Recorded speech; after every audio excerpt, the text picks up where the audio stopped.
Senator Jon Husted, thanks so much for joining us today. We really appreciate it. And congratulations on your first year in the U.S. Senate. Yeah. 1 year ago today, you took the oath of office. I'm curious, as you look back at the past year, what's been the biggest adjustment that you've had to make that maybe you didn't expect? Well, remember, I got appointed, so I just kind of was dropped into Washington. I didn't have a phone or an email address, any staff, anything. I had to start from scratch. So we rallied quickly, got a great team pulled together. We've responded to 4,000 letters we've received this past year, had over 400 in-person meetings, just finished our 88 county telephone town hall process. So I've tried to do my job in Washington, but also trying to stay in touch with the people of Ohio. And but the biggest difference is, you know, you're dealing with people from all over the country, not just Ohio. So you got to find a way to manage all those different points of view. Let's just put it that way. Your media team sent over to us a release that listed a number of your accomplishments over the last year. And one of the things you highlight is the passage of the Working Families Tax Cut Act, and the fact that it prevented Ohio households from paying more in taxes. Yeah. It protected small businesses and some reductions that they received. And it also raised the child care tax credit, among some other things. That act, though, did come with some criticisms, obviously. What do you say to the critics who still say it really didn't do enough for families, particularly low-income families, and it just does too much to the debt? Well, it actually cuts the deficit. But I want to add a thing. I promised I would go fight for working families, and that's what we did in the Working Families Tax Cut Act. Instead of letting it expire and get a $3,500 tax increase, which was coming to every working family in this state, they got over a $5,000 tax benefit, no tax on tips, no tax on overtime, a $2,200 per family child tax credit, which helps working families. We gave a $6,000 deduction for Social Security, which helps seniors pay for things. Bottom line is that Ohioans are going to have more take-home pay. They're going to be able to keep more money in their pockets to spend and save on their priorities. So I said I was going to fight for Ohio families. That's what that bill does, and I was proud to support it. Do you think people will notice a difference when they do their taxes this year? Is the result that quick? Yeah, well, it's estimated that the net benefit of new earnings and tax benefits will be over $7,000 for the median family of four in Ohio. That's a big deal. That makes it easier to pay for housing, food, gas, all those kinds of things. It will benefit, you know, people across our state. They will feel it. They will see the benefits of it. We're seeing, you know, gas prices at 4-year record lows. We're seeing, you know, a growing economy, and then they're going to be able to keep more of what they earn. So that's going to make a difference for working families. What else are you most proud of over the last year? Well, you know, I got 3 bills passed right out of the gate. We have helped make appliances more affordable by eliminating some costly mandates. Work to create a process to make prescription drugs more affordable by allowing some of them to become over-the-counter drugs either, which usually reduces the price by 30 to 90%. All of those things are important. And then I also protected the Great Lakes from invasive species. We've got some legislation we work with on a bipartisan basis. But some of the work we've done on energy, I've also been very proud of, that led to some announcements recently down in Piketon in the southern part of the state, where we're going to build, I think it's going to be up to 16 small-scale nuclear reactors that will supply energy for Made in America, Made in Ohio. You know, that's all part of our America First strategy. You got to have the energy, because if you don't have an adequate supply, then prices go up.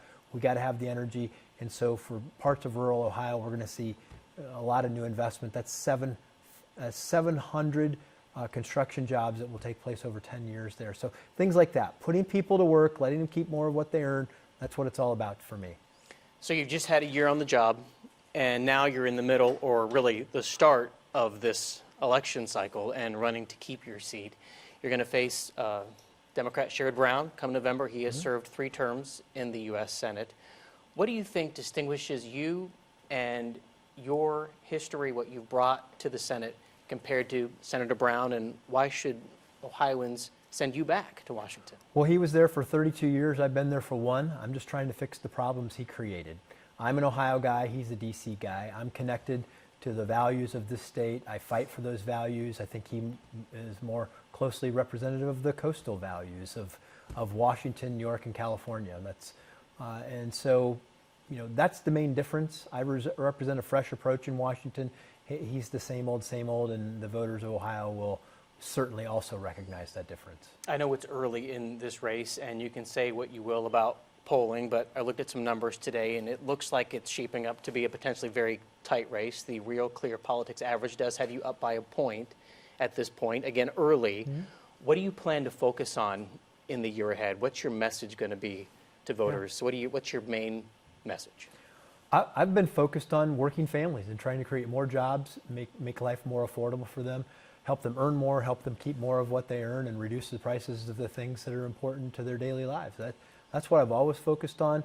But it's also helping their children, making sure that we have plenty of career tech options so that children can graduate high school career ready and go right into work rather than having to pay the high cost of college. I've sponsored the Upward Mobility Act to end the poverty trap that's been created in this country, to help people go from being on government assistance to giving them a pathway to self-sufficiency in the middle class. It's all about working families and making sure we have more jobs and more opportunity in this state. That's what I've always done. That's what I'll continue to do. When you talk about working families and working for them, we hear here at WSYX from people all the time talking about they're just having a hard time getting by right now. The Consumer Price Index rose at an annual rate of 2.7% back in December. Food prices up 3% over the last year as well. We've seen utility costs go up. We've heard from people who are frustrated about the cost of housing. Do you think that there is an affordability issue right now in Ohio? Is it a problem? Well, look, it started under the Biden administration. Inflation was as high as 9% during the Biden years, and people's incomes just haven't caught up with that yet. We're doing much better. We've finally seen wage gains outpace inflation, but there's still a long way to go on that front. I think we've done a good job trying to lower energy costs by putting more supply out there for gasoline and oil and things like that. Those things are helpful. But again, there's 3 ways you address it. Help people earn more, which are jobs and made in America. Help them keep more of what they earn. The Working Families Tax Cut Plan, that's going to be a $7,000 net benefit. If the Democrats had their way, that would have been a $3,500 tax increase. Instead, we have tax cuts for working families so that they can afford more. Those things become more affordable. That's where I'm focused, and that's a big difference, because I'm trying to fix the problems that Sherrod Brown created over the past 32 years. What's the last way to address it? Well, look, I'm going to emphasize again something that is really a passion project for me, and that's the Upward Mobility Act. You have so many people who are working. They may be receiving SNAP or some kind of food benefit, but they don't work more hours. They don't take a full-time job because they lose more in benefits than they gain in salary. We got to fix that. I have a way to do that. We can gradually reduce people's benefits as they go to work. I want people to work. And then when they do work, I want them to be able to afford to live in this country and get ahead. That's what it's all about. Is that the third way you're talking about? I think you said there were 3 ways. Well, that's a big one. But it's also the affordability issue on what people pay. All right, that's the final piece. That's where I mentioned energy prices, fuel prices. So earn more, help them earn more, keep more of what they earn, and reduce the cost of things like housing, energy, and all of the input costs that go into food and other issues. Healthcare also right now is an issue. It's something that a lot of people are talking about. Earlier this month, over on the House side of Congress, they passed a bill that would extend those healthcare subsidies that were included in the Affordable Care Act. A number of Republicans, I think 17 of them, joined with Democrats in that vote, including a number of them from Ohio and Central Ohio. I know it looks like in the Senate, things have stalled when it comes to a component there with these subsidies. Yeah. Do you think these subsidies should be put back in? Should they be restored? Well, first of all, it's true that Obamacare, the Affordable Care Act, has now become the Unaffordable Care Act. What happened with that policy is that it allowed for consolidation of insurance companies and hospitals and things like that. So now many Ohioans, many people in this country don't have but one choice for insurance. and that choice is too expensive. So there's something that was put in place called premium tax credits to help people pay for that. But it didn't go to them. It went to the insurance companies. And so we've seen a huge amount of fraud, $20 to $27 billion in fraud by insurance companies fraudulently signing people up. They keep the money, no one gets the coverage. And I sponsored legislation to change that, to extend premiums, the premium tax credits, to eliminate the fraud, to cap it so that minimum wage workers aren't subsidizing the health care of millionaires. I took it to the Senate floor, and a Democrat from Wisconsin blocked it. So even though the Democrats will not help me get this done, I will continue to fight for it. I will continue to try to extend these premium tax credits, but I don't want the money to go to the insurance companies. I want it to go to the individuals, because that's how you know that you're really helping someone afford their premiums or their deductibles. So I'm curious what you think then of the president's idea that was just put out recently. I think it was last week, where he talked about the great health care plan and the proposal to send money directly to Americans. The plan really is kind of slim on specifics with how much and who would qualify, but do you think sending people directly to or sending money rather, directly to the American people would be the best solution with that? It is a better way to do it than the way we're doing it now for those targeted individuals. Look, the Obamacare system doesn't work. There's so many things that we need to do. More price transparency, so you know what your bills actually are. PBM reform, prescription drug reform. A lot of things on those fronts will help reduce the cost of health care. And then for the people that still are struggling to afford it, we would be better off if they received the payment and then they could either purchase insurance or save that money through a health savings account to pay for out-of-pocket expenses they have along the way.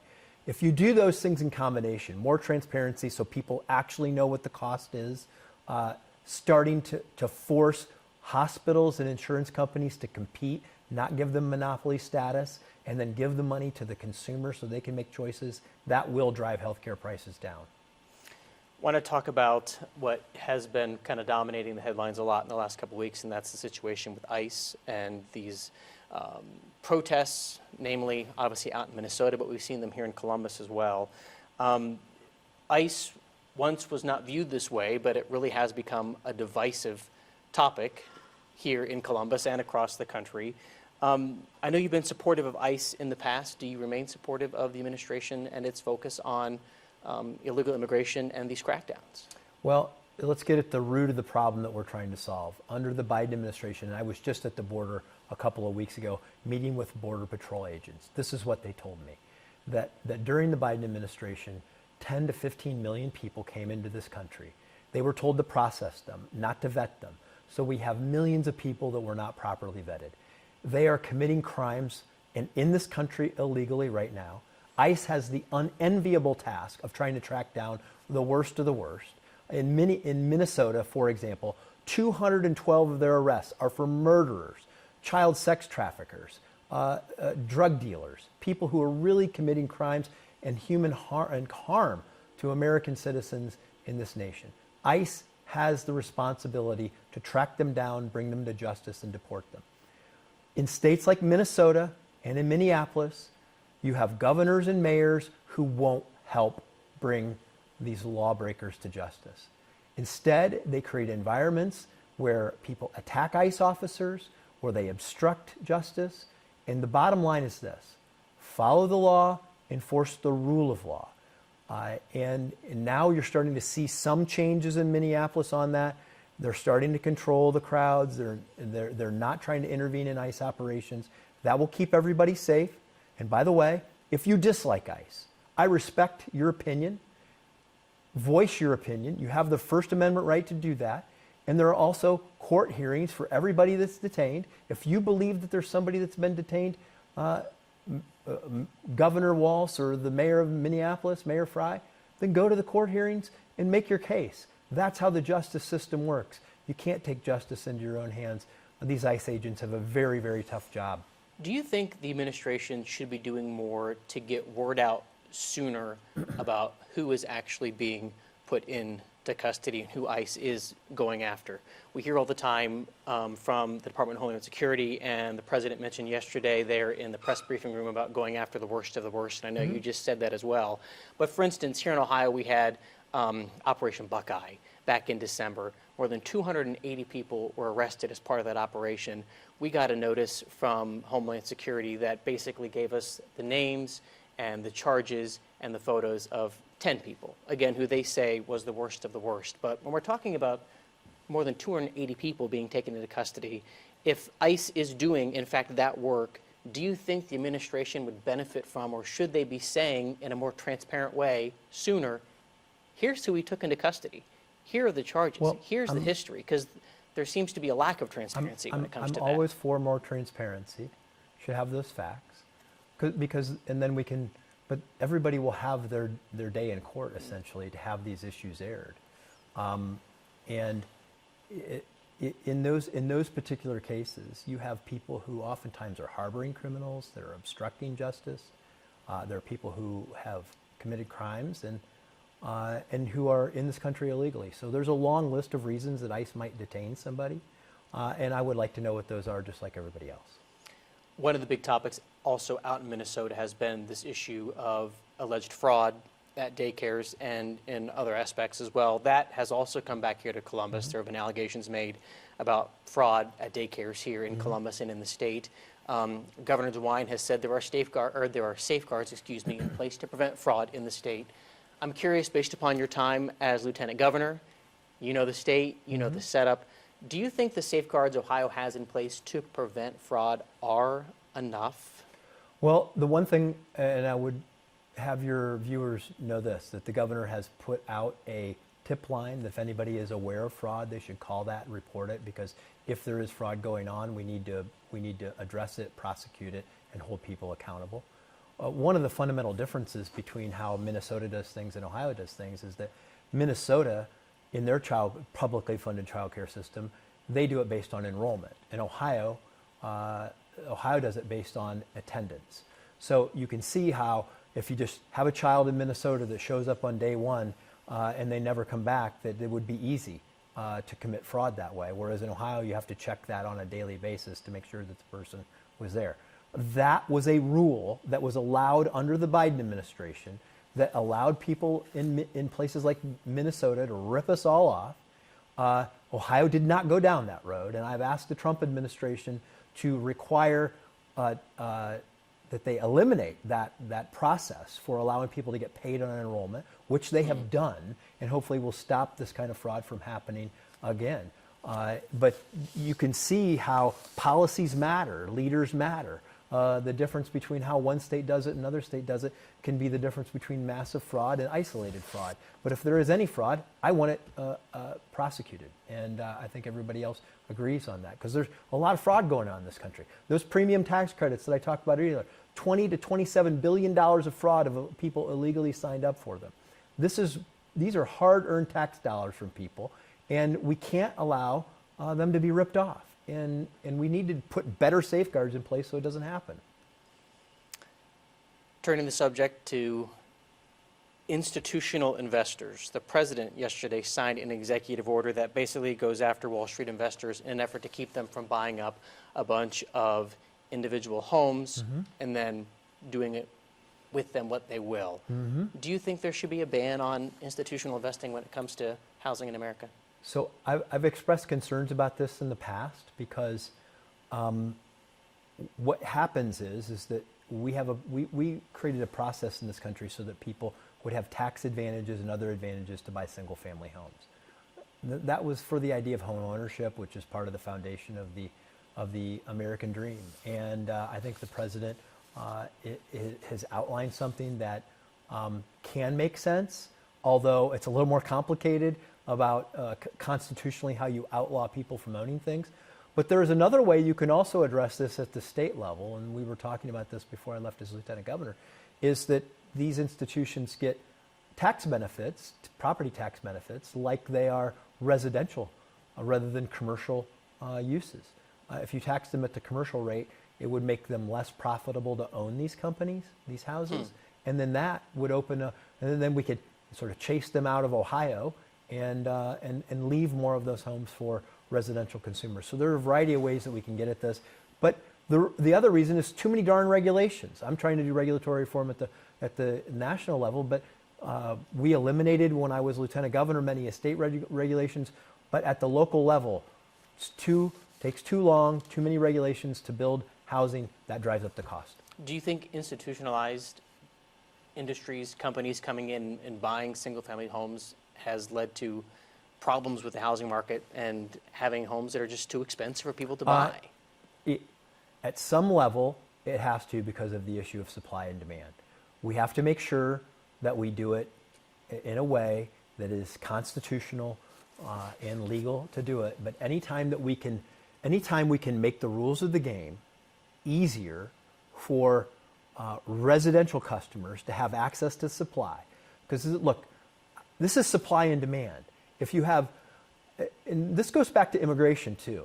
You let 10 to 15 million people in this country overnight, particularly if they're lower income, they snatch up all those homes across the country. You don't build enough supply of it. It jacks up the price for American citizens that have been here trying to buy homes. And so this is all part of that. You start to move people out of the state and the nation who've scooped up those homes, who are here illegally. You start to create more supply of them by curtailing institutional investors, by giving residential customers better property tax advantages, and then reducing local regulations. You'll solve this problem, but it's not one person that's responsible for it. It's government at all levels that has to take action.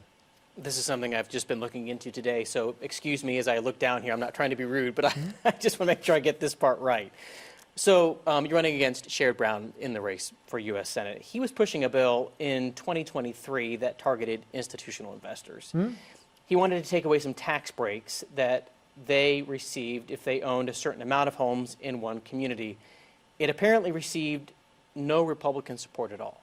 I know you said this is something you have been looking into, but we hear this from you, we hear it from the president now, we're seeing other Republicans talk about it.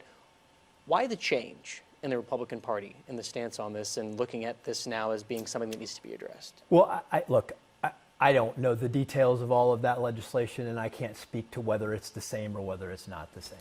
But the issue he's trying to solve is the problem he created, with too much regulations, with too many people illegally coming into this country, and then not having an adequate supply of housing. So, in part, over his 32 years in public office, he created the problem. In my 1 year that I've been here, I'm trying to fix it. Senator Husted, I know you're kind of limited on time today. I appreciate it. Is there anything else that you wanted to talk about that we haven't brought up? Anything you're proud of? Anything you want to address? Look, it's an honor to represent the people of Ohio. This is my first year on the job, and we've accomplished a lot. Got 3 bills passed, sent a lot of money back to working families, but there's more work left to do. And it is, public service is an honor, but every day I get up ready to fight for the people of Ohio, try to make their lives a little better, and I just want to thank the people of the state for giving me the opportunity to do that. Senator Jon Husted, thank you very much. We appreciate it. Yep, thanks.